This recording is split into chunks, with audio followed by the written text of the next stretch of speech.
hand is getting tired. Pagod ka na agad? Good morning, guys. It's vlog time.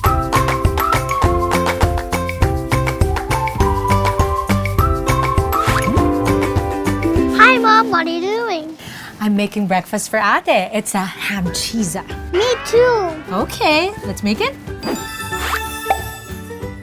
Hi, Moms. Today I'm going to share with you a very delicious breakfast recipe, the Hamcheeza Sandwich.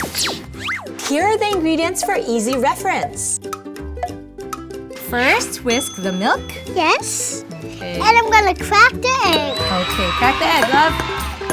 Just crack the egg and whisk it there. And then we get the Lady's Choice ham spread.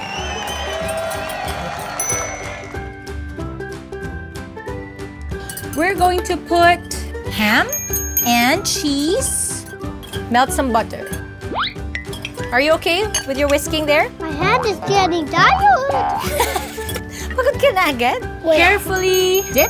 Okay. Bread. Okay.